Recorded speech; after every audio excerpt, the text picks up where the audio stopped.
Had done it on the way through the door. Good afternoon, everyone. Thanks for being here today. We will call the work session for December 10th, 2019 to order. Go ahead and jump straight in. Right. Do we have any distinguished guests? Because I always miss that. Anybody here? Hey, Kevin. We have a lot Kevin here is today, here. actually. But Distinguished. Oh, Glynn Etheridge our is director. All right, we'll jump into items of information. Dr. Cole. All right, thank you, Chairman Mansell. Our first item is our, it's hard to believe we're already talking about budget, but our budget calendar for FY21. So I'll turn over to Ms. Preston for that. So the asterisk beside the dates, the dates of the asterisk beside them involve the board. So the rest of it pretty much is staff. During the month of January, we start looking at needs, all the different departments' needs, and we come together in cabinet once a week and talk about them. That's also the month that I usually project salaries and benefits out through the end of the year to make sure that what we added to the budget changes and positions, you know, we retiring positions or resigning positions, and if they got replaced with more expensive employees or less expensive employees, depending on their years of experience and degrees and all that. We also verify CPI in January with payroll and con-out. And then also in January and February is when we start looking at staffing needs for next year based on student population and any growth in any special ed areas or EIP or ELL and all that. And then the rest of, you know, we wait for the tax assessor. I finally get numbers from them about after Senate Bill 486 is finalized in late April. I get initial estimates in February, but solid number really comes late April. March is usually when we get the allotment for next year for QBE, and that will depend on whether or not the governor's doing raises this year. Because last year, if you remember, we weren't really sure what they were going to do with $3,000. Were they going to give us $3,000 per person that we earn? Instead, they increased the weights for each category, which gave us a nice windfall. Then late May, we need to look at finalizing and kind of approving an advertisement for us to put in the paper. You put it in the paper, and then 2 weeks later, you have to adopt it by June 30th, the latest. So I'm hoping to do that May 12th, and then adopt on June the 9th. And then, of course, July and August is when we get the actual digest numbers and look to see if what we got in the preliminary numbers is close to what we actually got from the actual digest. Go from there.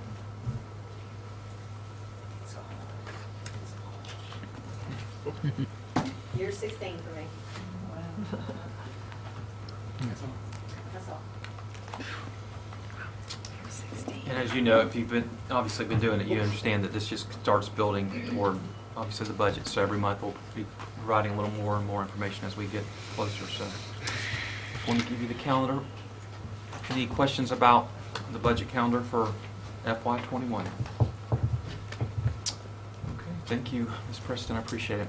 Our next item is from under the coherent instruction system is about Lit 3. Ask me. So excited to let Ms. Lewis talk about this. We have two guests. I'm going to ask them to come on up to give you a quick review of where we are with the Lit 3 Ask Me. And previously, we presented Lit 3 Ask Me as an initiative to not only shore up the reading initiative, literacy initiative in Glynn County schools, but it was also to pull our community together. Because we have something very solid in our school system, supported by communities already, but there was a piece missing. We have pieces missing in that we have children coming to school with various backgrounds that need the extra support from our community. But we also have this urgency that our children need to come to school prepared for kindergarten.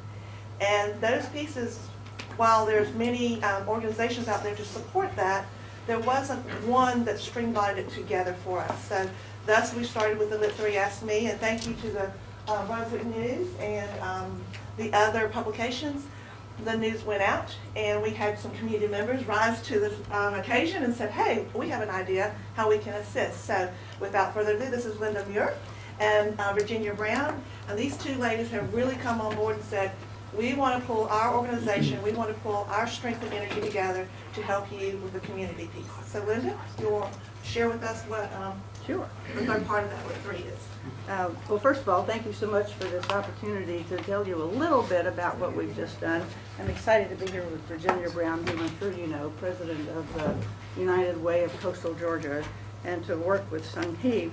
I'm very delighted to tell you, I don't know if you know this or not, but we have just signed with Dr. Cole the Lit 3 Alliance Agreement. Which is a strategic partnership agreement that among the 3 of us, our organizations, so that we will be strategic partners, all focused on working together to achieve the Lit 3 goals, as we call them in the agreement. And that is basically to make sure, to be focused on making sure that 3rd graders, all Glynn County 3rd graders, will be able to read on grade level by the end of 3rd grade. Currently, that is not the case, and it has profound implications, and so we want to be very instrumentalist as part of the solution to the problems that are that come around because children are not reading on grade level at the end of 3rd grade. So earlier you might have read about the announcement of the formation of the Children's Reading Foundation of Georgia, based here in Glynn County, that was created in September of this year. The 3 of us conferred quite a lot in the creation of that new nonprofit organization. We are the 26th affiliate of the National Children's Reading Foundation, which is based in Washington State. And I can tell you that the creation of this new nonprofit was a direct result of the Lit 3 Ask Me initiative that was announced back in the summer. Quickly, the vision of this new nonprofit, the local Children's Reading Foundation, is that 90% of our 3rd graders will be reading on grade level by the end of 3rd grade. And what's almost as important, maybe more important, is that 90% of our kindergarten children will have the skills that they need to have to be able to succeed in kindergarten on day 1 of kindergarten. Currently, that is not the case either. Children arrive with a wide disparity of skills and capabilities to be able to succeed in kindergarten. And so that's another of our key objectives. Our mission is to bring together parents and caregivers, schools, and the community to be focused in this area. Our goal is to make sure that read together 20 minutes every day. It becomes a ubiquitous slogan. Everybody knows it. You know, it becomes as normal as anything else that you are familiar hearing in the marketplace. People will think they made it up themselves. And we have 2 main programs of the foundation that have been proven to be successful for many years. The first one is Ready for Kindergarten, and the other one is Read Up. Ready for Kindergarten focuses on parents to help them understand from the time a baby comes into the world what they need to be doing for the next 5 years to get that child ready for kindergarten. If you'll step into Sung Hee's office sometime, she has this great chart up there that has come from the foundation that shows what needs to happen in every year of those 5 years to make sure a child is ready, starting from day 1, where you hold them and how you talk to them, and when you read books to them, how you help them play with blocks or whatever it is. And so there are kits that the foundation has created that facilitators work with parents and help them understand that they are the first teacher. And it's very important for the child's development and preparedness for kindergarten so they can be ready. We want to make sure that these programs are promulgated to the parents throughout the community. Finally, I just want to let you know that we're very excited that we will be launching the operations of what we're going to be doing in Glynn County on January the 20th, 2020. Because it's all about read together 20 minutes every day, right? So 20 is a very important number, and we hope that you'll join us in celebrating. We're part of our strategic alliances to work together on this launch and to really bring to the community an awareness that how important they are. This is the job of everybody, and of course, you on the board are the central leaders, but with the support of the community to know how important these goals are, we hope that your job will be easier. And maybe you'll save some money on remediation because we will have made some progress in having children ready when they start. So thank you so much for your time. Thank you. Thank you. Thank you. Oh, I wanted to tell you, sorry, one last little thing. If you get Georgia Trend magazine, just out this month, this is the cover. Lovely young woman featured. She is with the Get Georgia Reading program. And this article is so important, why early reading matters. It's really very timely that this came out now. I will make sure that Sungi has it. Maybe she can circulate it to you if you haven't seen it already. But you'll be excited to see what's happening all across the state, various programs. But nobody else has the Children's Reading Foundation of Georgia right in their midst, and we'll make a big difference here and hopefully set a model that others across the state will want to emulate.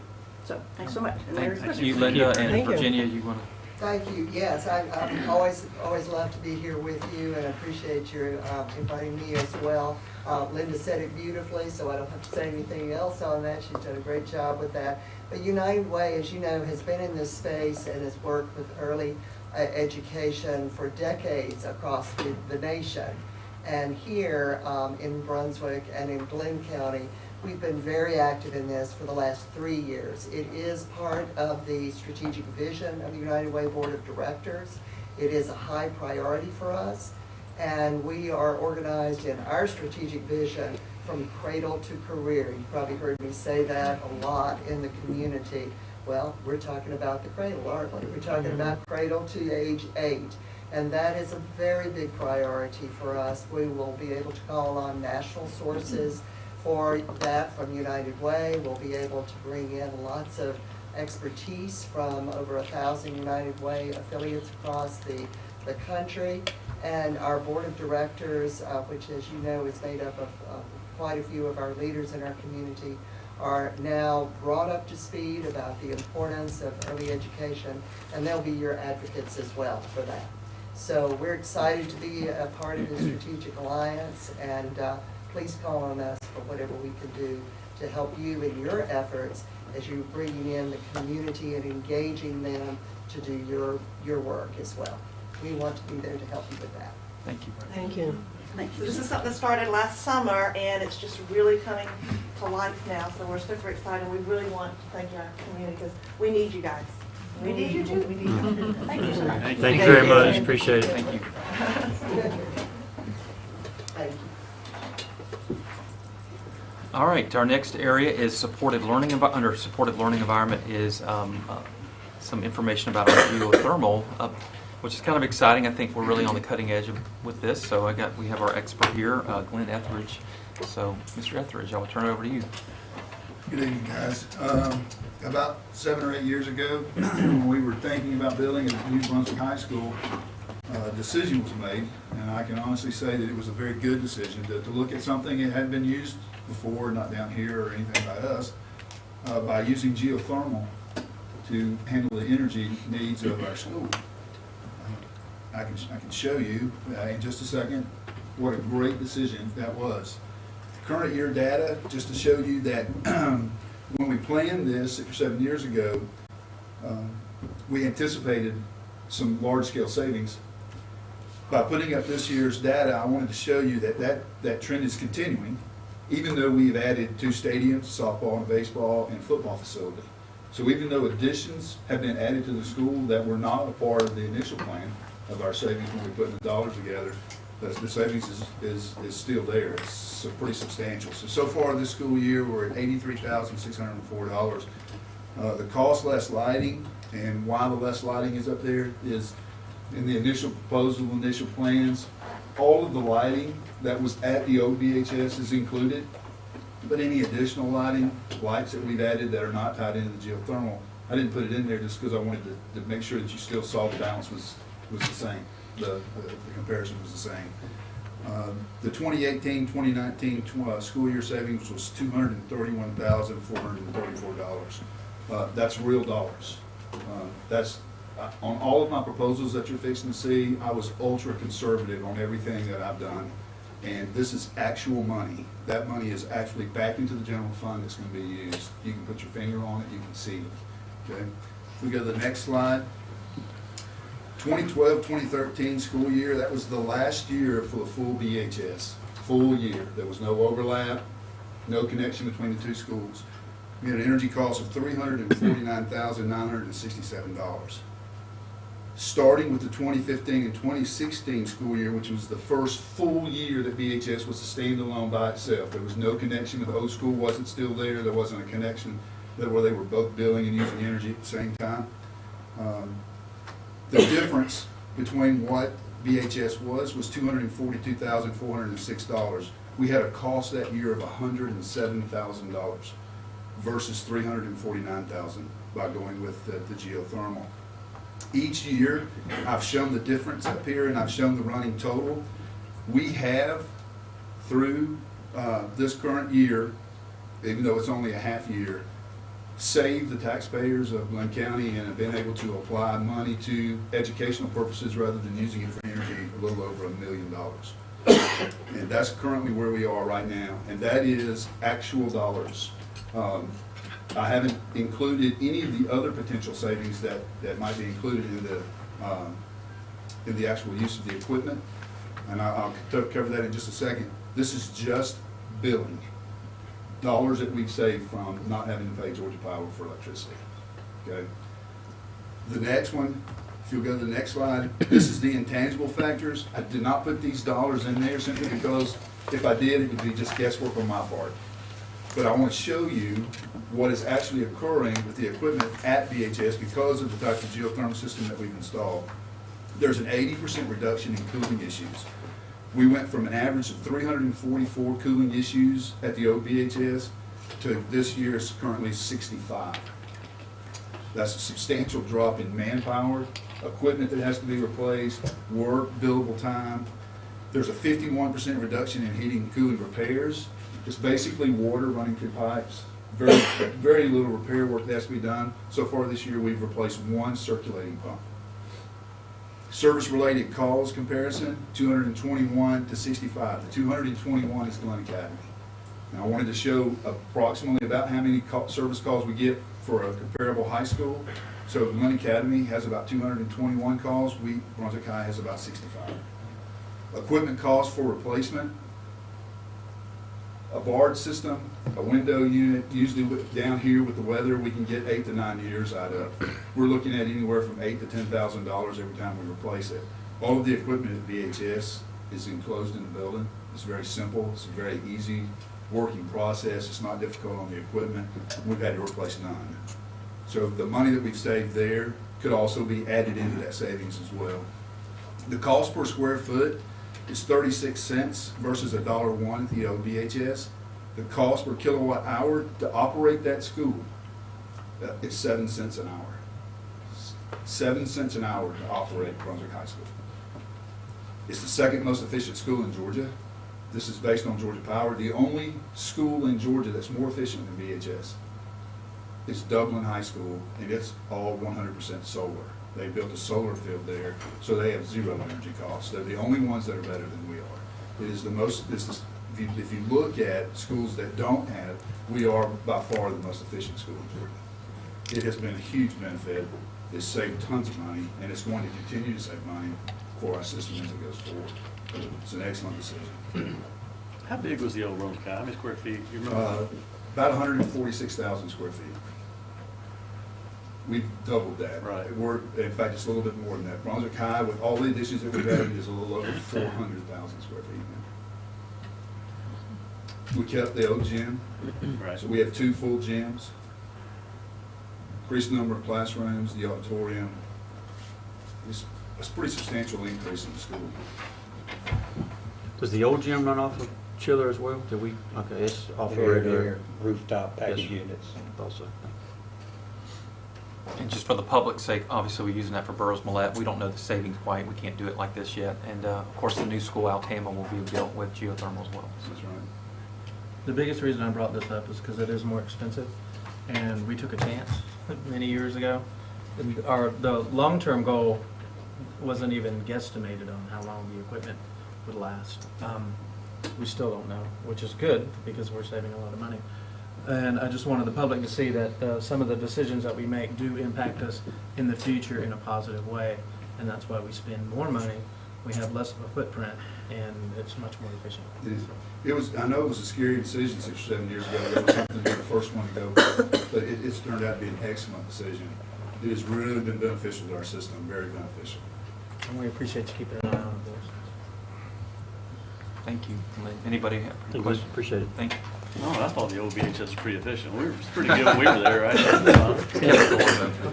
Use a paper clip to move the thermostat to it. Which means teach what looking. Thank you, Mr. Etheridge. All right, we'll jump on down to the rest of our facilities update, and I'll turn it over to Boudreaux. All right, thank you, Dr. Cole.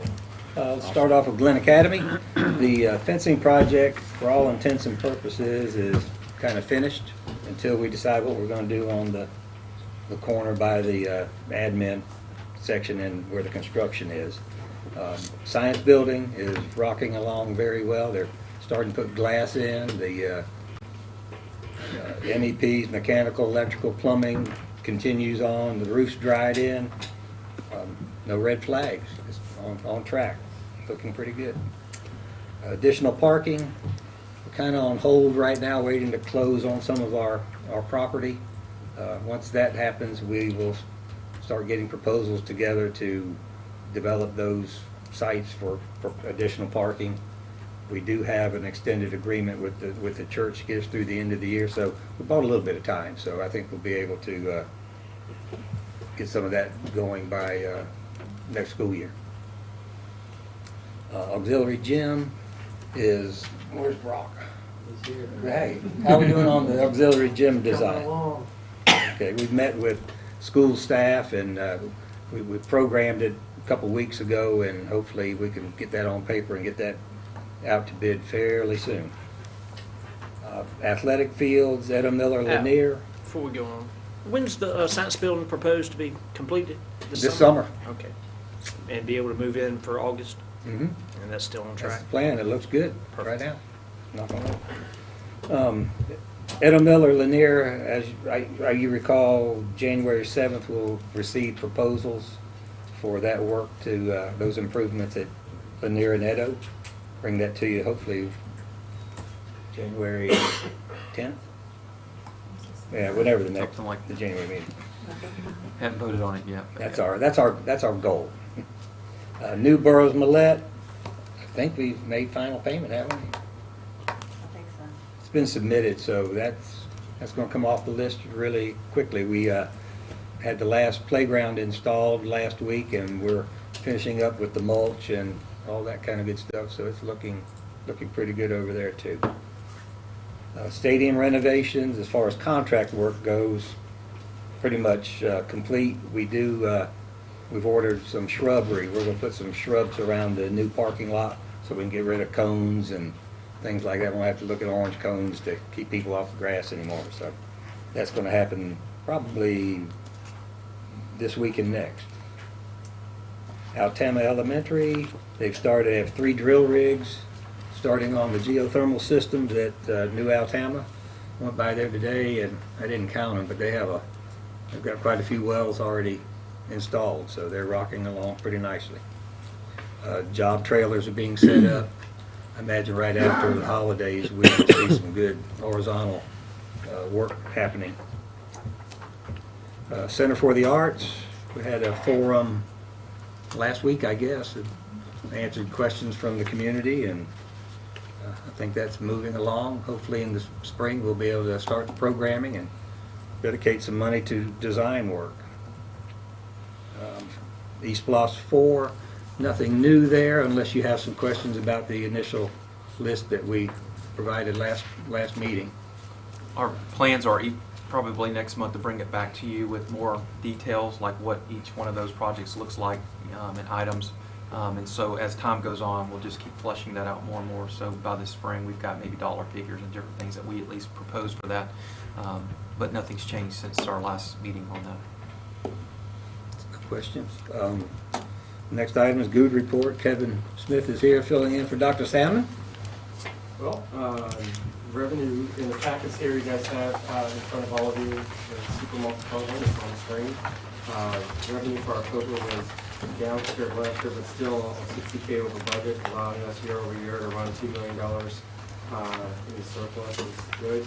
As Mr. Howell mentioned, there's a lot of projects that have completed this year, total 17 so far. It's been a really good year. We expect the final payments for Splash 2.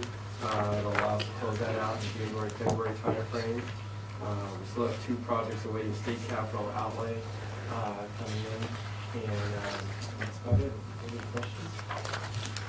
You remember, I think, Dr. Jurgen, last month we were a little concerned because like the first year over last year was a little bit less, and we kind of maybe hypothesized that it might be because of the scare of the hurricane. But now we're back over again, and well over $250,000 from what we budgeted. That's great news.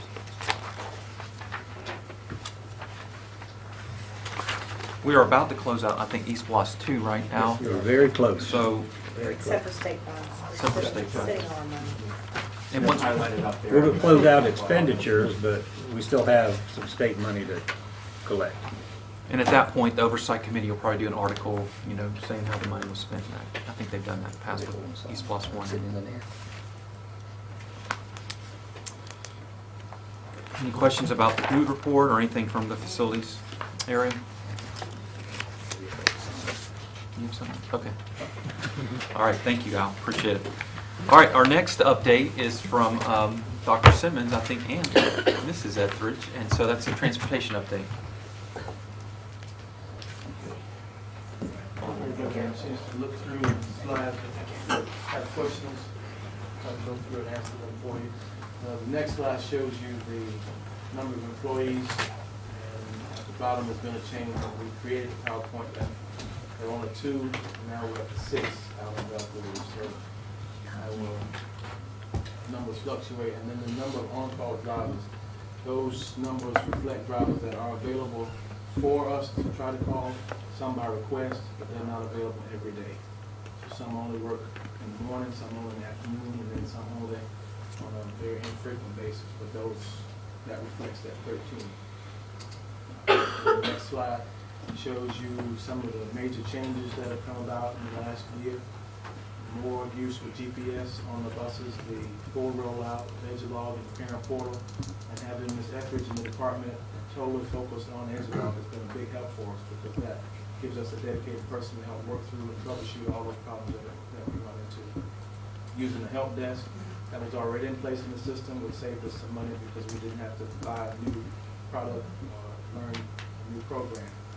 And then we're working now, and have been working since the beginning of the school year, to implement travel tracker, which will replace what we currently use for field trips. So replacement of 11 buses this school year, which will only leave 3 buses in the fleet that do not have air conditioning. And those buses that we use as spares in the event that there's a breakdown. We still will have 3 buses in our fleet that will not have air conditioning, which is a plus for our district, that we almost have a totally air conditioned fleet. Okay, next slide. Just to give you some idea about what we do during the course of a day, and for the most part, we are operating about 7 days a week. We didn't include on that slide Saturday school, which doesn't happen every week, but we do have Saturday school, some Saturday field trips. And then we also have the multiple trips for the buses to the Career Academy. So we're sending buses in the morning at 8:20, back at 11, 12:10, and then at 3 o'clock. So we're constantly moving, in addition to the other shuttles that we have for students that need to be transported between schools in the course of the day. Our work-based programs, and those have expanded now. We not only use King and Prince, the hotel, but also King and Prince, the laundry. We transport students, several times during the day, and have nursing programs in the hospital. So just to give you some idea about what we do during the course of the day. So we're there early in the morning, we run throughout the day, and then we add after-school programs as schools need those. Okay, next slide. The microbuses, we've added to the fleet, a total of 14 microbuses. The capacity for most of our microbuses is 14, which means that 14 passengers, 15th person is a driver. So it's 14 plus 1 is how we identify. We added 2 buses this year that have a lift. So now we have the ability to transport some of our special needs students with their peers in a smaller setting, which we weren't able to do in some instances. So now if there's one wheelchair in the class and a small group of students, they're able to travel on that microbus. But all of our microbuses were purchased and outfitted as a school bus, so we can use them to pick up and drop off should we need to, but primarily they were purchased for use of as an activity bus. Okay, and the next slide. We have gone through, and with the board's help, we've been able to replace buses and have done a very good job of trying to get caught up.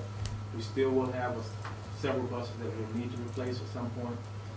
But that gives you some idea about what the replacement schedule looks like and what we will anticipate as a need over the next few years and how we would make a recommendation should that be a possibility at some point. The life cycle for buses is 10 years in most instances, 14 in some others. So it depends on the size of the bus or the capacity of the bus. We typically try to replace those. It's not unusual for districts, and we were part of that to hold on buses for beyond the 14 years up to 20 years. So if they keep running, we keep using them, and that's what we've done. Ideally, we do want to replace those. And I do want to point out, you can see for several years during the recession, we were not able to do very little, if any, buses to our fleet. So certainly that starts getting you behind, but thankfully the last several years we've been able to make a huge investment to start catching up. But it's just a constant, as you can see, you have to continue to add. We've been very fortunate. There's a lot of districts that haven't been as fortunate, frankly. Next slide. Just the rationale for replacing those buses on that slide. I'm going to read that to you. And then information about the white fleet. Those are the cars that are assigned to the department that we use. And I think that's one more. That's it? Okay. So any questions? No, I'd just like to say I was there at the movie theaters today when the special ed department came with about 5 or 6 buses and had all the special needs children to, get on and off those buses, and they all did a great job. Those drivers work hard. Yeah. And I've been at the Exchange Club. Several of us have been there and watched the special ed buses and others, the work that they do. It's a lot of dedicated people in that area. And some of you may have been at the Transportation Department seeing what they go through with the phone ringing and so it's a big deal. I don't know how many miles y'all do a year. Do you remember that statistic? It's over me. Yeah. I don't know the exact number. I mean, it's a big operation, so we greatly appreciate Dr. Simmons and all the bus crew that we have, a team out there, Lori and everybody. So, anybody have any questions about? How are the cameras on all the buses? Do we have enough? Yes, sir. Okay. And they're all working? We've added new cameras, an additional amount of cameras on the newer buses. We're completing a pilot now to explore the possibility of the stop-arm cameras, which would generate a small amount of revenue, but it's a lengthy process. But we're participating in a trial now with one company. But the buses that we purchased have more cameras. Initially, we only had maybe 1, sometimes 2, and then we were up to 4. And with the new ones, we have 9. So the 2020 buses are 9.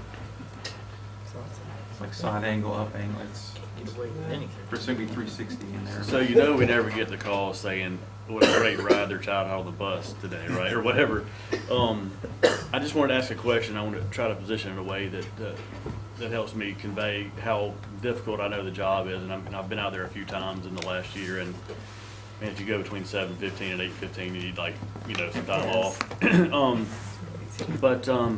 I've had a couple calls just in one instance is Needwood Soccer. I'll just use that as an example. I know they were late to Glynn Middle like yesterday. I think there was a health concern maybe that caused an issue. So the girls got to play for like 15 minutes. And anyway, it just kind of caused a little bit of an issue. And my understanding, they've been late a couple times this year, but I know the girls start at like 3:30, and that's just like the worst possible time for us. What are we gonna do to work together to try to change times, or I hate to say it, tell people no. I don't know. I know y'all don't ever like to, but is there a time where we can say, listen, we just don't.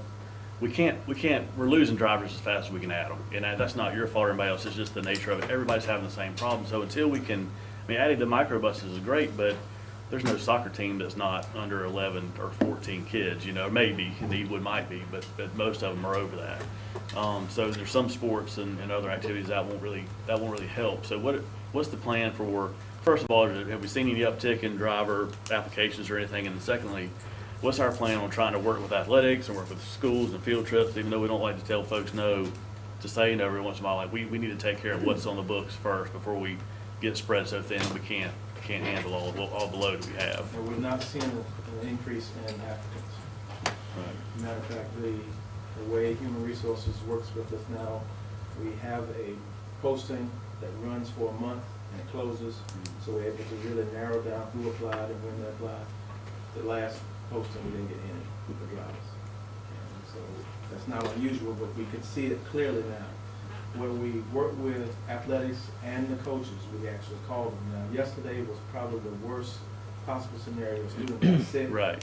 Bus had to go back because body fluid. Right. So it just delayed. But we're trying to help the drivers think through that process, because had that driver possibly thought, let me call on the radio and say I have a problem, we could have fixed it. But the driver did what he thought was Sure. go back and Sure. try to do all the things, which we keep working with them to try to get them to understand that we're working together as a team. But because they do work in isolation, sometimes they get tunnel vision and they forget, I can ask for some help. Right. That I don't have to figure this out all by myself. Sure. But that particular driver is one of our drivers who only works for us in the afternoon, and he's faithful. He's here every Right. afternoon Absolutely. doing that good So job. it's not a criticism, just more of an offer of support. We continue to do what it takes to help support you, but I don't know what else we can do as far as. We do whatever we have to, Ms. Moses. Right. And I know many of y'all are on buses. I know, Bus. hopping on the bus and driving. They drive almost every I day. know. Mr. Halsey, I specifically wanted for Dr. Simmons to give this presentation so everybody could see the Sure. sheer volume and the Sure. level of responsibility it has. I mean, they do an awful lot of work. A couple of things that we do need to look at. We did move soccer from a spring sport to a fall sport. Right. We probably need to relook that, and maybe that's not the right place to put it.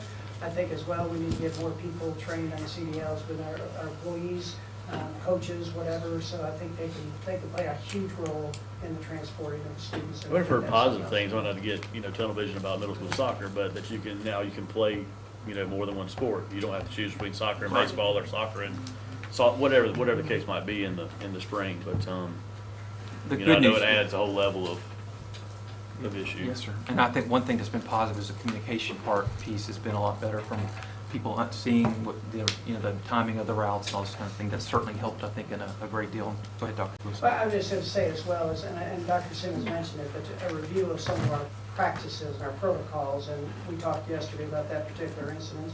If a driver says, I can't make that within 10 minutes, a call could have been made and alternative transportation could have been provided. So that's on us, and that's, we're subjected to that, and we want to make sure we do what's best in the best interest of our students and our schools. In the future, we're talking about another spots. We need to look at that lighting some of the middle school fields. I don't know. I know that's a huge undertaking. We've chosen not to do that at times, but do you put turf in a couple fields so they can play later at night and turn the lights on? So what is it going to take? been a So it's discussion. not just a transportation issue.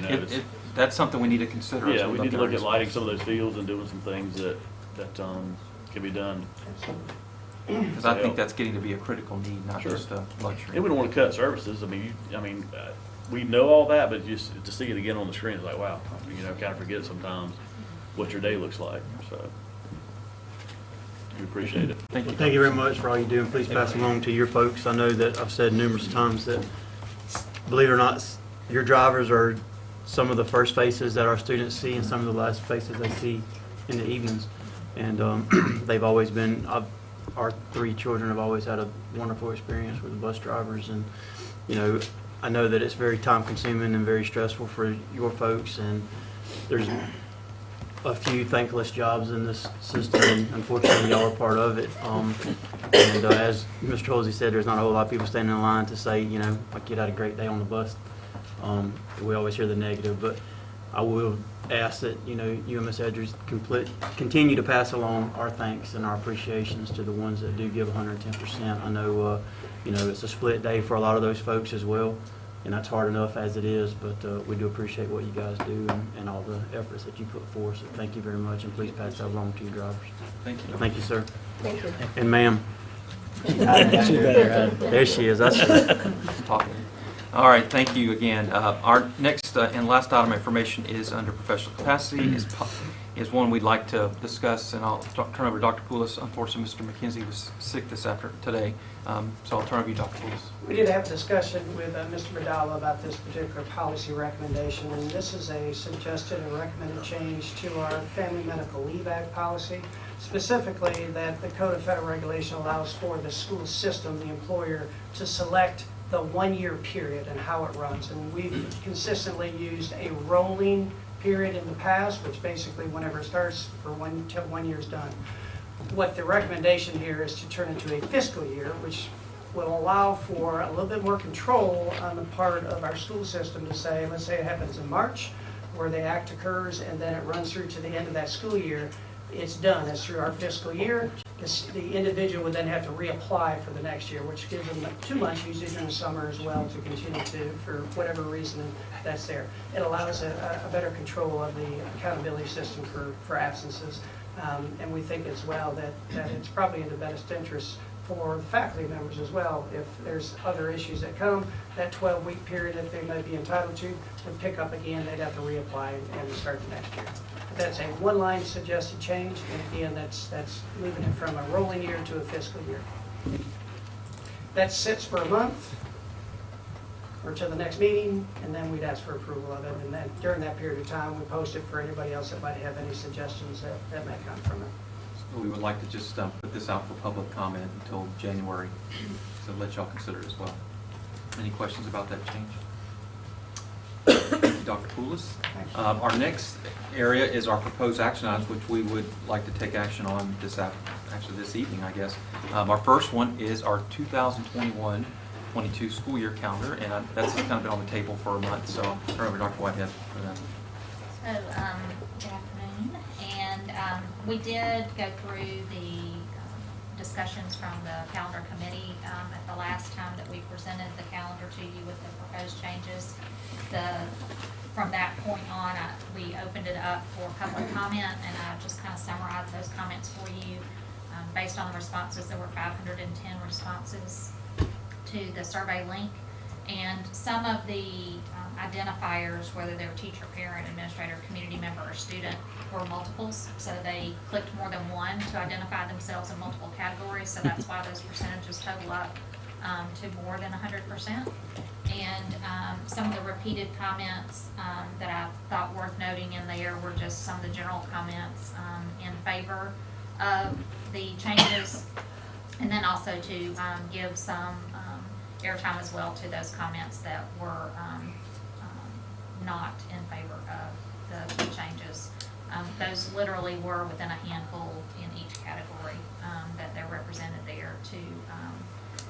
And interestingly enough, some of those comments were asking for additional days off or moving holidays from Mondays to Fridays so they weren't all Mondays, and longer breaks. So it was very, I think we ended up with a strong response rate, and some of the responses were very lengthy. People used the entire text field, I think, for a paragraph response, and so it was nice to see all that feedback given. And I don't know if you have any questions specifically about any of that feedback or about the calendar itself that we can address. As you can see, each category is fairly overwhelmingly positive based on the feedback we got. And I've heard from people, y'all probably have heard of your own constituents, but any questions about this calendar? Our plan would be to recommend this tonight for your consideration. I'd just like to say I was part of the calendar committee, so we did spend a couple of meetings going through, some of the comments from the last go-round of making the calendars, and I think a lot of people were looking forward to having an October break, a break between Martin Luther King and spring break. So I was glad we were able to work in something like that for them. Okay, thank you very much, Dr. Whitehead. All right, our next item, I will take it, I guess, or Dr. Whitehead, is our proposed board meetings dates for January. It's hard to believe we're already talking about next year's, but we just work through these. But it's nothing really different too much than this past year. The only change, I think, is moving, instead of that split meeting that we did in July, where we did a 10 o'clock and a 6, that's kind of hard on everybody. So kind of like we're doing today, we made it a 4:30 and a 6 o'clock in December, a 4:30 and a 6 o'clock in July. Of course, the June meeting is split a little bit more wide just because of the GSBA conference, but I think it's easier for people that are working to get to the 4:30 and just do it instead of coming at 10 and then having a 4-hour break and then doing it that way. But so I think this is working well. It's still, having the work session and a regular meeting, I think it's been a great format that we've had the last couple of years. So this would be for your consideration tonight for voting on those dates so we can start planning for January. And the April dates are to be on either side of spring break. Yes, yes, ma'am. That's a good point. Thank you. Any comments or questions about that? All right, thank you very much. All right, our next item, it looks probably a little familiar because we talked about it last month, but unfortunately the bidder, or the one that was low bidder, has backed out on that, so we're having to redo it. So I'll turn over to Dr. Poulos about that. And the bottom line of it is that we're asking the board to reconsider the next bid offer, which was to STS Education for $636,720. That would purchase 140 of the Promethean panels. Previously, as mentioned by Dr. Cole, the Power of Education withdrew. Basically, they were not able to get the contract rate that they thought they were going to get out of Promethean, and so they withdrew that. That was an incredible opportunity that they were offering us. It's $72,000 less. We had anticipated from the get-go that it would be a little over $600,000. So we're back in the ballpark we originally planned. And these are the panels that put us in the same area that we've included at Glynn Academy as well as Burroughs Millette. So this would be a replacement for specific schools for the dying panels that we have in those schools across the district. We just, again, just ask the board to approve that in the amount of $636,720 for STS Education. And this comes out of our East Bloss Bloss. technology fund, that extra money that we get every month. So Did we ink the contract or anything with this other company? Have we used them before? Had we signed a contract with this other company that backed out? We went forward with them to offer and say we're ready to move forward. At that time is when they withdrew. I'd still like to deliver them. Isn't it $300 a piece or something? So I It's like $20,000 to deliver, something like that. we want them to deliver them for security reasons. Ms. Sams, you have something? I do. On the attachment, it shows that the Power Up quote had an extra charge, an extra line item that's not shown in STS's quote. I just wonder, is STS's price all inclusive? It's all inclusive. The other one had a small panel box that would also, you were going to have to go back and purchase separately. Okay. From the other one. Yes, ma'am. Okay. Thank you. Thank you, Dr. Poulos. I think you've got the next one too, which is the structure cabling for the remodeled science building. Again, as we go through the science building, this is a request for the low voltage cabling, and this takes care of your cameras and your fiber that's run throughout the building. The best bid that we've received through that is through Network Services Consultants. We have used them before, the cost for which is $67,028.50. Any questions on that? Thank you. Thank you, Dr. Poulos. Our next item is another one, that GA access control proposal. We've put access controls on every school throughout the last couple of years, and again, that allows for use a keypad or to be buzzed in, and there's a camera system that the receptionist or employee can monitor to make sure that we're restricting the access and only allowing those people in the buildings that we need to. Glynn Academy is such a different campus, and so Mr. Blackstone has come with a plan to incorporate these same things on every building. They can be timed so that they're open during transition times and then they lock. So if a student if we have an incident that takes place, the buildings are locked down, and I think that's an imperative. We've had that issue in the past where we've had a report of a gun on campus, and getting everybody in and making sure everything's locked. This cuts down on a lot of that, and this is going to continue to push our buildings to the security measures that we want. The cost of which, again, through Adapt to Solve, which we have consistently used as a state contract, but it's $44,938.88, but that puts one on each of the buildings at Glynn Academy. What is the funding source for that? I'm not looking at That would also be the East Plus. East Plus.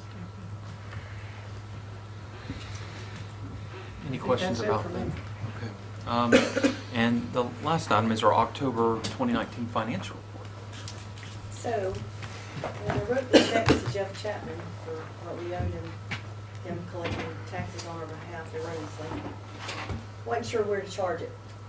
I didn't want it to be netted against revenues for this year, so it looked like this year's revenues would be 10 million understated. I didn't want to put in expenses because that would make our per pupil look ridiculous and the financial efficiency star rating. So I called the state and talked to my auditors, and there is actually a contra revenue account for extraordinary items. That's description that is going in, but our auditors wanted me to accrue it in last year. So if you look at the financial statements, don't have a heart attack, Mr. McDowell. The beginning fund balance that we start this year with is 15.4, and our budget deficit is 2.7, so our projected ending fund balance is 12.7. But you know that usually I understate revenues and overstate expenditures, and we usually come out better every year. And last year, we did save $2.3 million, which we opted not to buy buses with and to use for this purpose. So, I mean, this year, we are not going to save as much in salaries, because if you look at the financial statements, the salary and benefit budgets are, you know, just right behind where they need to be as far as expenditures go. But I do know that we have talked to staff about buying needs and not just spending to spend, to try and save, you know, money that way. And I do feel like our revenue budget is probably understated again. We've been having several years of collection rates that have just been unreal. So I don't know what Jeff Chapman's doing there, but he's collecting a lot more than the 97% that we used to set the millage rate. So that's why it comes in higher. But anyway, we're going to shoot for a balanced budget going into next year, hopefully. Is that the biggest single check you've ever written? The what? Is that the biggest single check you've ever written in your Yes, 16 it is. years? Yeah. Yes, it is. It was very painful. Yeah, I bet. And signed. Yeah. Deliver it, and I was like, How many signatures does that here you take? go. Yeah. Anyway, so the changes to the general fund for the month of October, we increased the general fund budget by $77,300 for the state bond, the one bus that we got bond money for. And we also had a small grant. I just can't believe, this is another first time in my career I've ever seen. We got a grant for $10,300 for hygiene products from the state of Georgia for the middle schools and the high schools. I'll let you Like toothbrushes? finish that in your own thoughts. No. No, not too much. So, year-to-date revenues are 32.2% of the budget collected. The local tax receipts for October are $17 million. I will say that Mr. Chapman is sending the bills out sooner than Florence Dees ever did in September, and we tend to get a lot more money earlier than we used to. We used to really get the money in December, and now we're really getting a big chunk in October and November, and then December's kind of lower, so that's good. Year-to-date expenses represent 28.9% of the budget and are 33% through the year. And my sales tax collection report's always a month behind theirs, but in October, we collected 1.7 million. It was 3% lower than last year's October. But for the year to date, through October, we're 4.71% higher than last year, so our use plus is doing really good. Any questions for Ms. Preston? One thing I'd like to say is, that the bill that we had to pay was way out of our control. There's nothing that we could do about it. Absolutely. There's nothing that we have personally done wrong. And for us to be able to absorb that kind of a bill speaks mountains on what we do to make sure that we stay fiscally responsible and have enough for something to happen, because you couldn't predict that. Extraordinary items. And that's, because it certainly was. And that's, we just appreciate you keeping an eye on the money and keeping it around that 20 million, because that just showed that that's a necessity. Yeah. So, anyway, thank you. Thank you for saying that. That's all the items we have for tonight to vote on, and I'll turn it over to you, Mr. Manson. We do have some executive session for personnel and legal to discuss. Yes, sir. Before we go to that, I wanted to take a quick moment to congratulate again our 2018 Teacher of the Year, Ms. Harp, who's in our audience. So thank you very much and congratulations again. We appreciate you.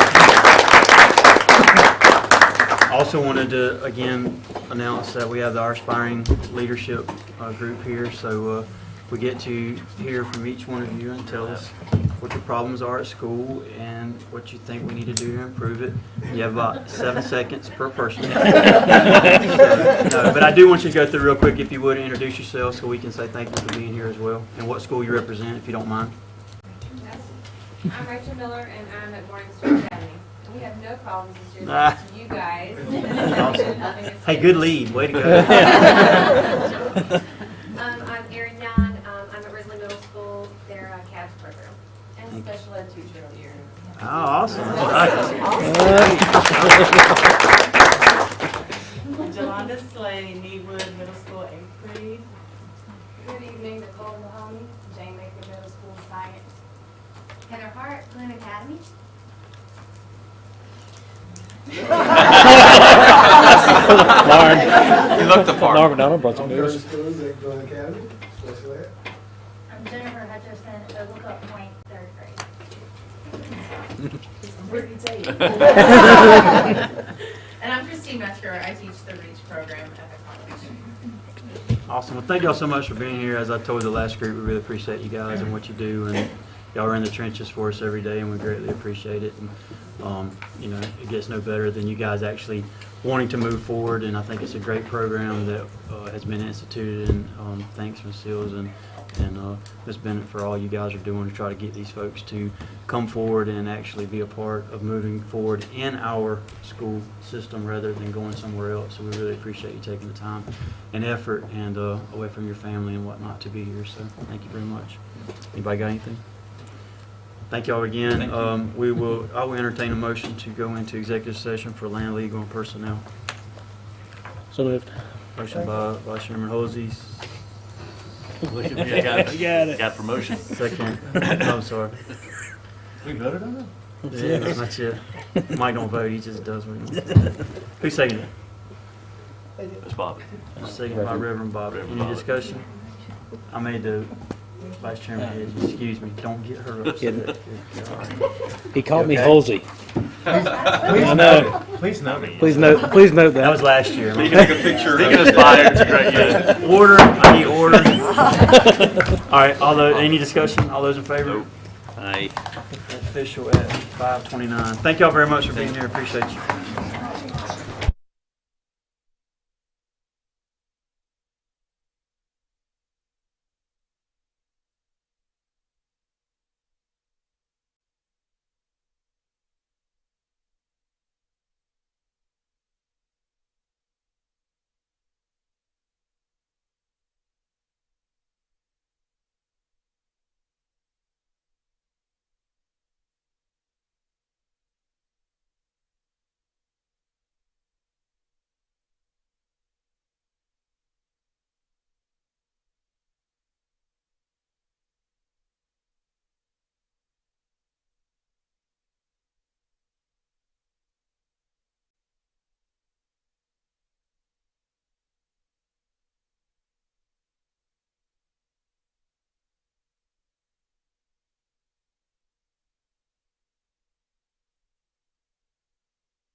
Second.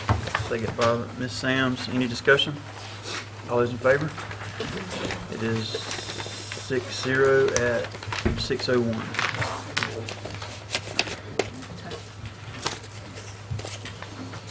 Okay, I'll entertain a motion to adjourn the work session. So moved. Motion by Ms. Sams. Second. Second by Mr. Medalla. Any discussion? All those in favor? 6-0 at 6:01. Thank you.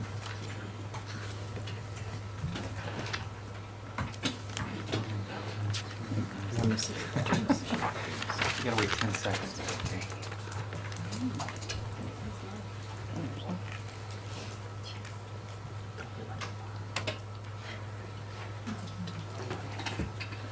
All right.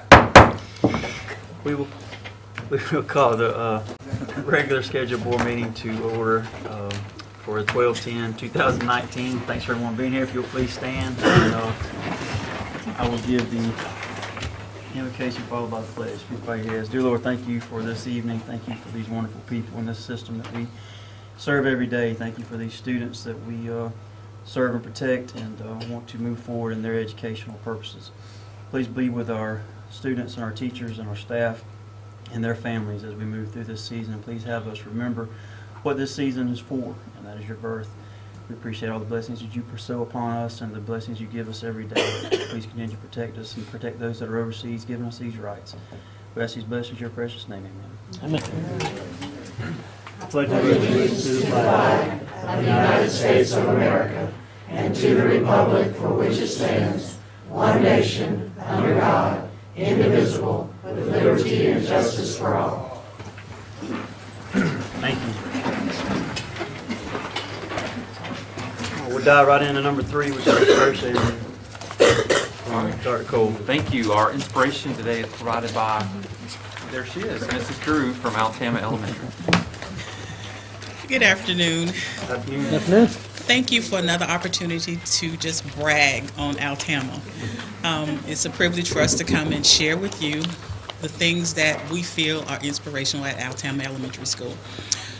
We are focused on reading in our reading initiative, and it is across the board in our school, K through 5. And I'm going to welcome you all to join us by visiting our media specialists and following suit with something that you're going to see in the video that's shared. It's just reading, I promise. I'm not putting you on the spot. As you know, we always have Read Across America every year, but this is something that blends into Lit 3 Ask Me, where the focus is on students meeting them and preparing them to read before they get to school, and assisting as well. Well, we have story time at the Eagle's Nest. And so that's part 1. In part 2, feeding from that, you'll hear from Ms. Vaughn and our Beta Club. So, if we can have our story time at the Eagle's Nest. Many episodes, and hopefully you all will join us. Hello, and welcome back to Story Time from the Eagle's Nest. My name is Michelle Drew, and I'm principal of Altama Elementary School. Today, I'm going to read to you a very special story. It's entitled, Altama, Altama, What Do You See? By Altama Elementary School. Miss Davis's class, what do you see? We see Miss Frank's class looking at us. Miss Frank's class, what do you see? We see Miss Alexander's class looking at us.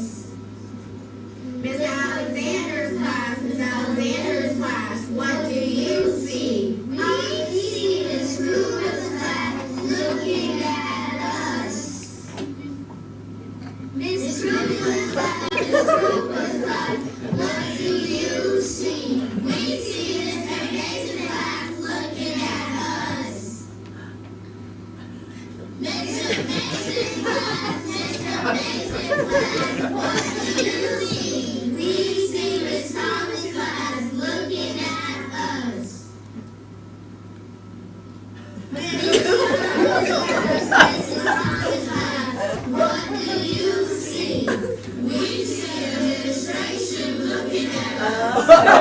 We see eagles soaring. That's what we see.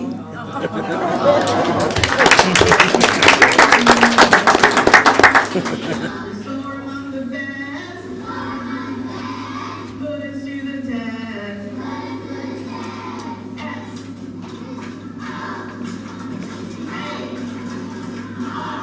Soar now.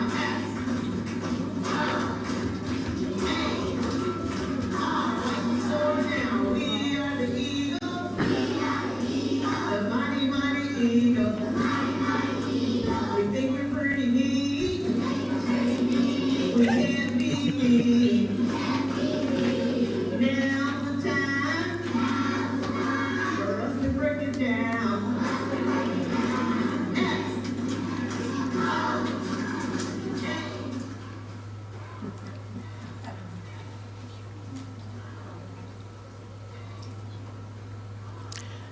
And of course, we are working on our production, but you get the picture. And you can be as animated as you want to be. You can dress up in costumes. But after they're reading, the students in kindergarten, they can answer reading comprehension questions based on the story. The teachers can have them sit and read and listen to our story or us reading to them. So that's what we're trying to do. Now, Ms. Vaughn will share some very exciting news about our Altama Elementary students.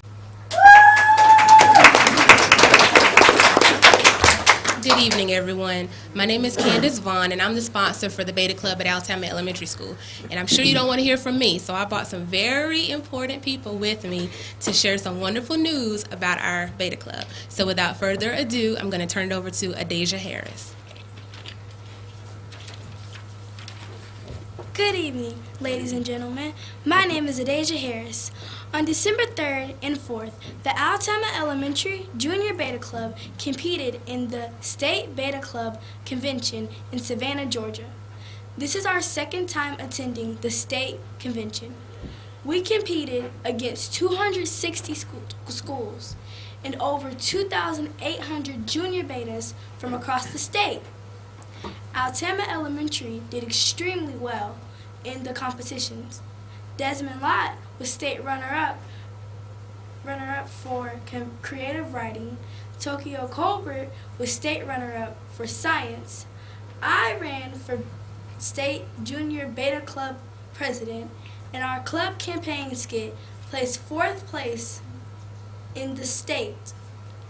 In addition, our club also received the Golden Key Award for increasing our convention attendance by 10% from last year.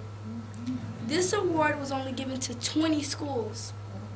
Along with these accomplishments, our 2 second-place winners earned an invitation to compete on the national level in Fort Worth, Texas in June 2020. We are greatly looking forward to this chance of a lifetime opportunity, and will be looking for donors and sponsorships in order to realize this experience. Thank you.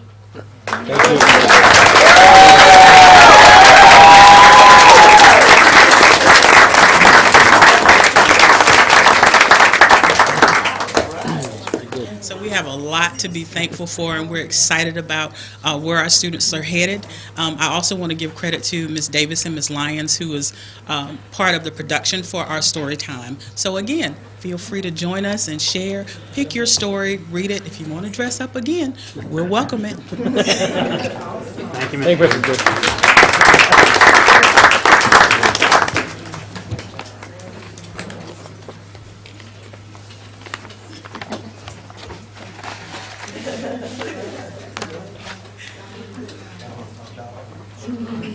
Ms. Tate, we'll turn it over to you for our spotlights. Thank you. Thank you. First up, we have the Glynn Middle Nitwits advisors Trish Perry and Betsy Davidson here, along with several of her students who will talk about some of the most recent projects that they've done in their club, including the knitted patchwork they created for Trees on Newcastle Street.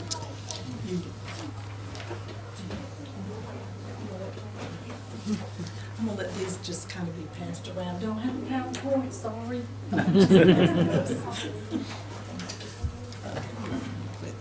I'm going to read this because I don't want to leave anything out, and we are so passionate about this club that I just go on and on and on, so I'm going to read to you. Good evening. I must say coming before the board holds a different meaning after you retire, especially when it's to share something special and exciting. My name's Patricia Perry, and I'm here with Betsy Davidson and Taryn. We lost several people to the band concert tonight. I'm sorry. Nitwits is a knitting club at Glynn Middle School. The Nitwits was the brainstorm of Mary Claire Jones, Glynn Middle School counselor at the time, who's now at Glynn Academy. She was inspired by my knitting group that meets every week at the Stitchery on the island to knit and chat. Her goal was to create camaraderie among the students and help build social skills among diverse groups. The group started with 10 students from 6th, 7th, 8th grade, ranging from special ed to gifted students, male and female. Over the past 7 years, we have averaged 20 to 30 students a year. We've consumed about $10,000 of yarn and needles, produced numerous scarves, blankets, headbands, gloves, hats, completed service projects ranging from blanket squares for Africa, spa cloths for the well, snuggle blankets for the Humane Society, and displayed an incredible yarn bombing at the school in First Friday in Brunswick. The first 2 years, we relied on donations from friends, family, and people in the community. For the last 5 years, we've received a grant from Hello Goodbye for yarn and needles. Over the years, the grant has covered yarn and needles for a few students also at St. Thomas Elementary and for girls at Safe Harbor. Of course, without the support of Matthew Blackstone, who originally trusted us with his students, gave us a workspace, a storage area, which we took over, and encouraged the yarn bombing, the continued support of Dr. Hunter, Miss Cole, and the loyal volunteers who show up really at about 7:10 in the morning, we wouldn't have existed at all.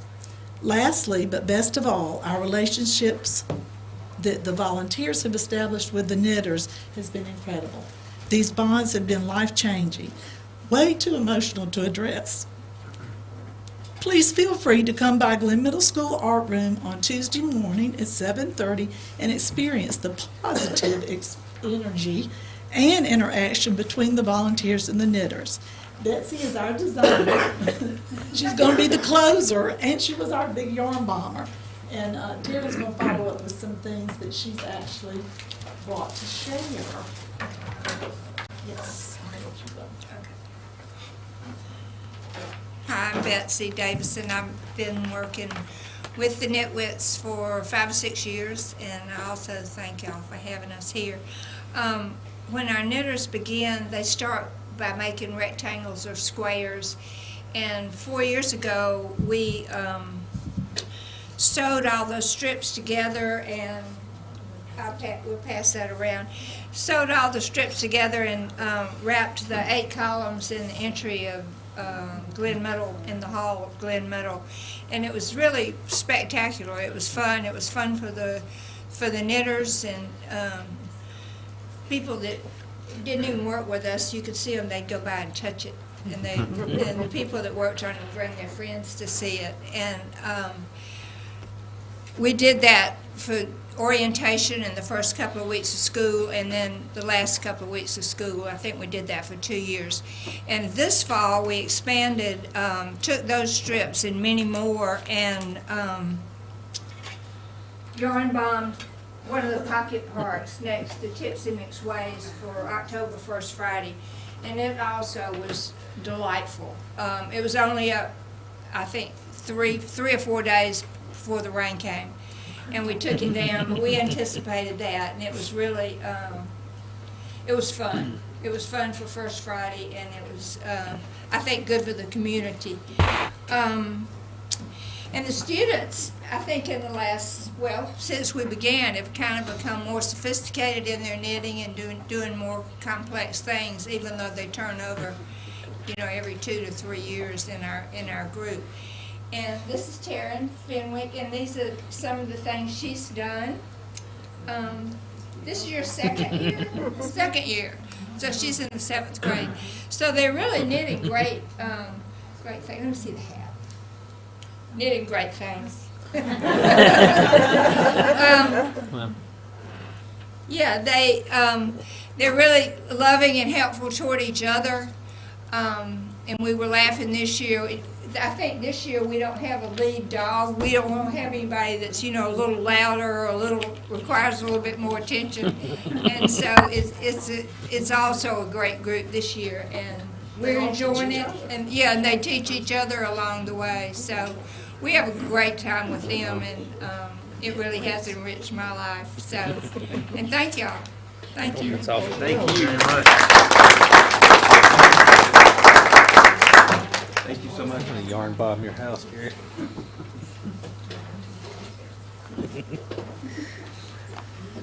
All right. Next on the agenda, at the Georgia High School's One Act Play Championship last month, the Glynn Academy players were named 6A state champions for their production of the musical Rent. The team is led by Mr. Josh Sinyard and involved more than 40 students who all worked together to bring this championship home. Many of those students actually had to go to the band concerts tonight, and Mr. Senior was out sick, but figured it would be still a great time to give them a round of applause, because I'm sure he's watching from home and would love it. So if you would.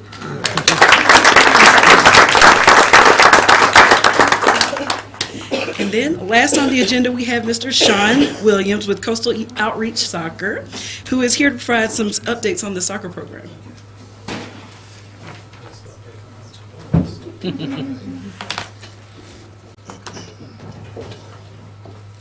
Well, I had asked to be placed on the agenda. One, it's been a couple of years since I've been before the board, just to be able to give you an update on what is happening with our program, and to really touch back.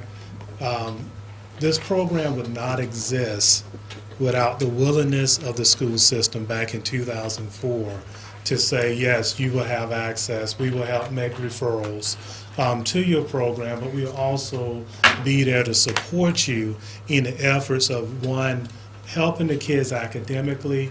When a child was missing, hey, can you help us, get in contact with mom, dad? So really, without that initiative in the beginning, this program would not be as strong as it is today.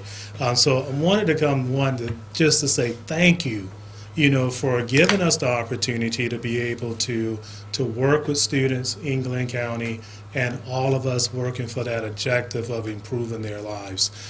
So in 2017, came before the board and asked for a portable. And you so graciously donated that portable to us. And so I wanted to let you know what is happening with that building. We have since moved it from the Risley Annex over to Howard Coffin Park. We've put in roughly close to about $35,000 of renovation and equipment to make sure that it is conducive for our kids and for their ability to learn. The fall of 2018, we opened it for our after-school program, and really was trying to figure out what do we do now that we have this building, now that we have a home. What do we do with it? What are the things that can be done? How do we get the kids to come to the building? Other than the days that they're coming to soccer training, how do we get them there? And so what we've been able to do, that first fall was really a learning experience for us. We're thinking that, hey, we open the doors and they would just flood their way in there. And so we had to start saying, well, what else can we offer with the things that we wanted to do academically? How could we do, where partners could we find? So in the spring of 2019, we actually launched our Girls Books Club with the help of the Deltas. And that took off. The girls really enjoyed it. And, we were able to build a great group from there. And out of that group, what came out of that was an opportunity to write for a national essay contest with the Women's Sports Foundation. And we had a young lady from Glenn Middle that was in the 7th grade to actually win.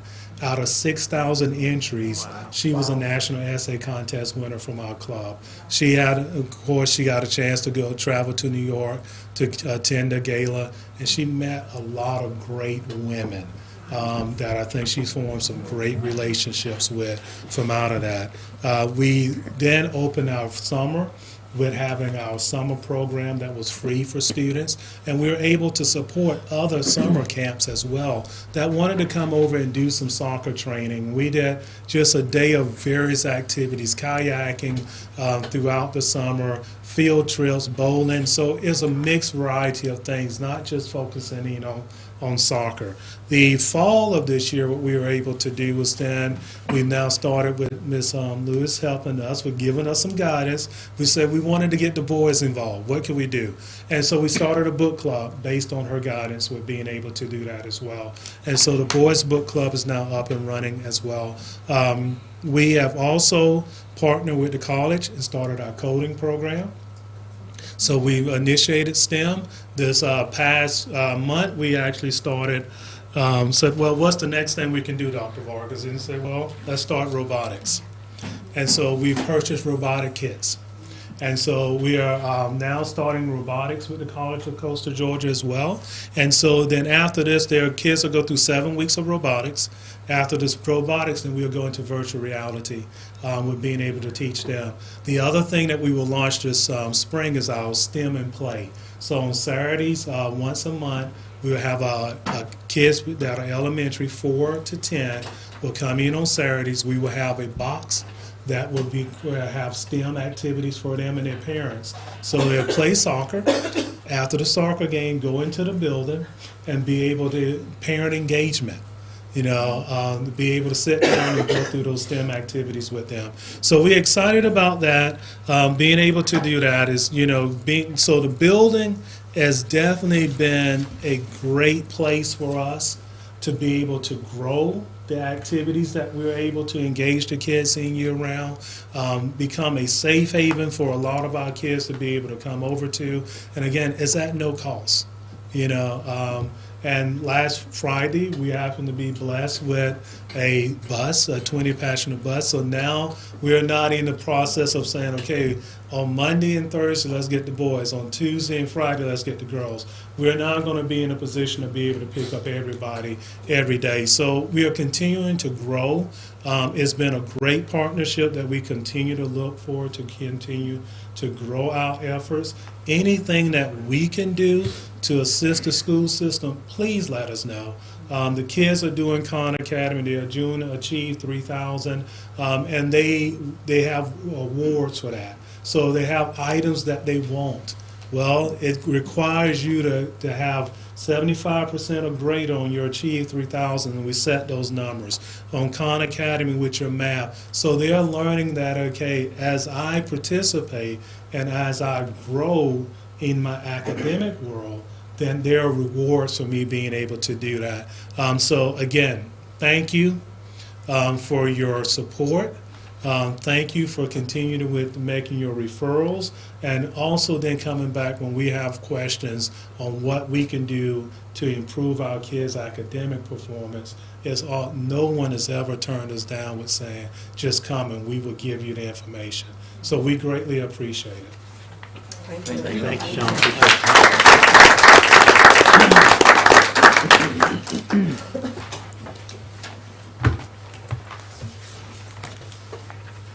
And that concludes my portion of the agenda. Thank you, Ms. Tate. Okay, that brings us down to Citizens Address the Board. We didn't have anyone sign up tonight, so we'll... She's here. We have one person sign up, which is our usual, Ms. Annie C. Polite. You know the rules, Ms. Polite. Good evening. Good evening. First, I want to thank you all for all that you've done so far this year in helping to meet the needs of the students. Dr. Cole, you've been a great influence not only to the students, but also our teachers, this community, and we are certainly going to miss you. The thing about it is, though, we're hoping that once we decide to select someone to be our superintendent, that there will be an all-out earnest effort to select someone who is truly qualified and who has the kind of compassion that you saw with Sean Williams and what's her name, Miss Drew, and also Rhonda Jadon. I mean, she's been AP for umpteen years, and God knows there are so many dedicated people around who are sincerely interested in seeing our kids succeed academically and also socially. That's why it's important to me, because like with Sean's program, that corn program, I bought it for my grandson. Of course, he never used it, so it went to Sean. Other things that can help benefit others, books. These kids, some of them have never used the globe to see where these various countries that are involved in our government and whatnot. They don't even have the slightest idea where to start looking. And we have got to hire more dedicated and interested people who are truly concerned about them getting the academics that they need in order to succeed in life. It's a shame because, I'm hoping that, as I said, we're doing all our effort and do a complete they do study and whatnot of the persons who apply to be superintendent.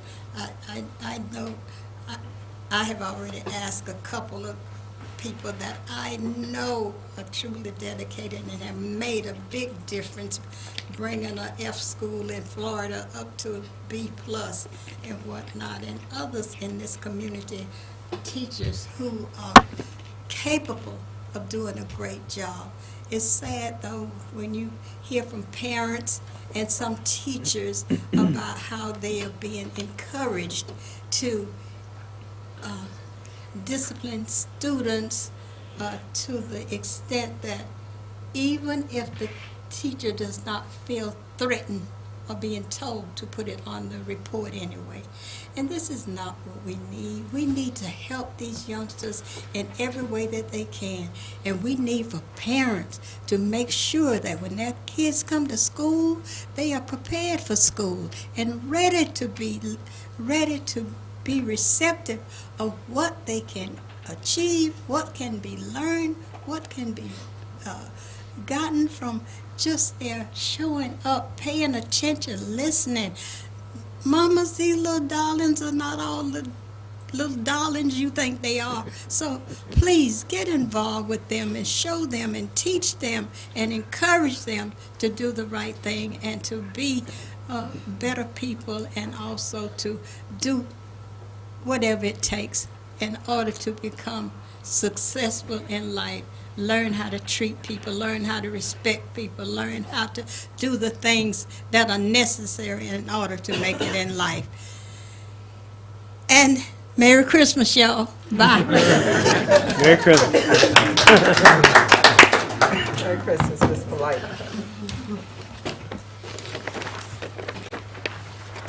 All right, that brings us down to the approval of the agenda. I'll accept the motion or entertain a motion to approve the agenda as submitted. So moved. Motion by Vice Chairman Edgy. I'll second. Second by Ms. Sams. Any discussion? All those in favor? Unanimous. Thank you. Consent agenda items. We got a few, being as we just come out of work session and basically reviewed everything, but I'm going to go over them real quick. I propose number 8, number 9, number 10, 11, 12, 13, on the superintendent's report, 14A, B, C1, all of D. Are there any additions or deletions? Can I pull out 13? Yes, ma'am. Certainly may. Any other deletions or additions? Okay. I'll read them back real quick and we can vote on it. Number 8, most of these are minutes. Approval of the November 7th, 2019 work session minutes. 9 is approval of the November 12th, 2019 regular board meeting minutes. 10 is approval of the November 22nd, special call board meeting minutes. 11 is approval of the December 4th special call board meeting minutes. 12 is approval and establishment of the 2020 Board of Education meeting dates. So we'll leave 13, 14. A is personnel. 14B is field trips. 14C is the facilities committee. C1 is the GOOD report. 14D under finance. D1 is approval of the RFP for the interactive flat panel displays we went over in work session. D2 is approval of the RFP for award for the structured cabling of the GA Science Building. 3 is approval of the GA access control proposal, which we went over again in the work session. And D4 is approval of the October 2019 financial report given by Ms. Preston, all of which was reviewed in the earlier work session today. Mr. Mansell, could you pull personnel too, please? Pull it out? Yes, sir.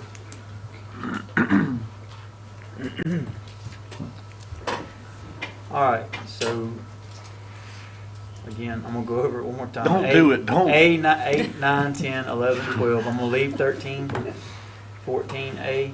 We'll leave B and C 1, D 1 through 4. Is that it? Everybody good? Okay, I'll entertain a motion to approve the consent agenda as reviewed. Motion by Ms. Bobbitt. I'll second. Second by Vice Chairman Edgy. Any discussion? All those in favor? 7-0. Thank you. Okay. That will bring us down to number 13, which is approval of the 2021-2022 school year calendars. It's my recommendation to approve the 2021-22 school calendar that was presented and last month, and you heard the feedback from our community from this past work session we just did earlier today, and so it'll be my recommendation we approve that. So if anybody has any comments they'd like to share, certainly welcome to do so. I'll do that now. So I mentioned in the work session that I worked with Dr. Whitehead and the committee members to help review and make a few changes, and I know that if we approve this tonight, it's going to be a great move for the things that people were looking for our calendar to provide. But I wanted to just make the suggestion that we look, the calendar we're approving is 21-22, that we possibly look at 2021 under the same conditions and see if there's anything we can do with that calendar that would not add days where they were initially taken away. Okay. Somewhat like using the same format. Yeah. Okay. We will do that.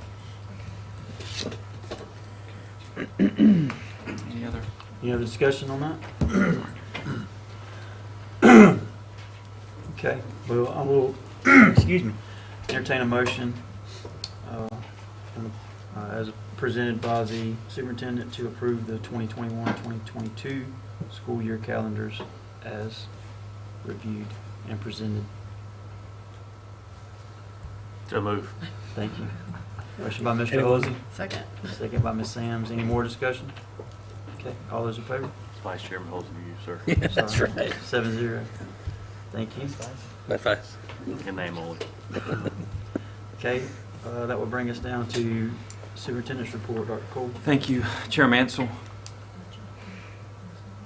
We did. We're He's done under now. The only item I have at the left is the personnel, and as discussed in executive session, it'd be my recommendation to approve the personnel as presented. I move we approve. Okay, I have a motion by Dr. Wow.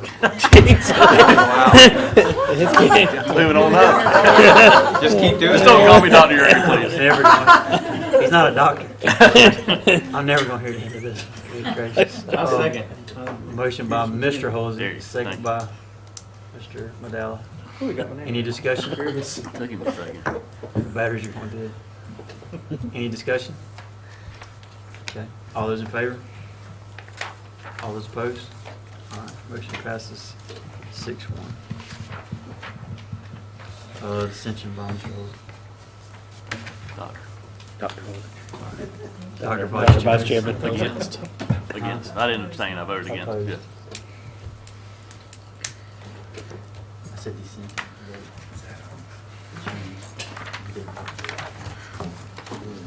Okay. I did that straight real quick, Dr. Vice Chairman. All right, that brings us down to 15, which is sunsetting of the committees. Normally, at this point, juncture in the year, we sunset all the committees except for finance. I'm sorry, the facilities. Thank goodness this is my last one. Wow. The facilities committee. So I will entertain a motion to sunset all committees other than the Facilities. facility. So moved. Motion by Vice Chairman Edgy, Second. second by Ms. Bobbitt. You got something? You good? Counsel, you good? Huh? You rubbing your face like I, Did we not have a facilities committee? we had, yeah, I mean, we had like a chair, but it's all fine. Right, it's sort of Yes, sir. merged with the workshop. Right. But we're, But you can the new chair can make some decisions in January, whomever he or she might be. gotcha. Okay. Any discussion on that? All those in favor? It's unanimous. Thank you. All right. One last go. I will entertain a motion to enter into executive session for personnel. So moved. Man, y'all are lethargic tonight. That's why I'm messed up. Y'all aren't on your game. Oh, yeah, Motion. These are the reference. Motion by Mr. McDowell. Second. Second by Ms. Bobbitt. Any discussion on that? All those in favor? Unanimous at 6:37. Thank y'all very much for being here, and Merry Christmas if I don't see you.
go back into open session. So moved. Motion by Ms. Bobbitt, Second. second by Ms. Sams. Any discussion? All those in favor? It is 6-0. We lost one. Lost one. Attrition. Comrade. That is at 7:15? 7:14. No, mine says 7:15. So, 7:15. Okay. Mr. Chair, Yes, sir. I make a motion to pursue GSBA to do a superintendent search. Okay, for upcoming superintendents. Got it. All right, motion by Mr. Medalla, I'll second. second by Ms. Sands. All those in favor? It is 6-0. Thank you. Call your fire. Oh, I will entertain a motion for Really? adjournment. Motion by Ms. Bobbitt, Okay, I'll second. second by Ms. Sands. Keep it rolling. Any discussion? All those in favor?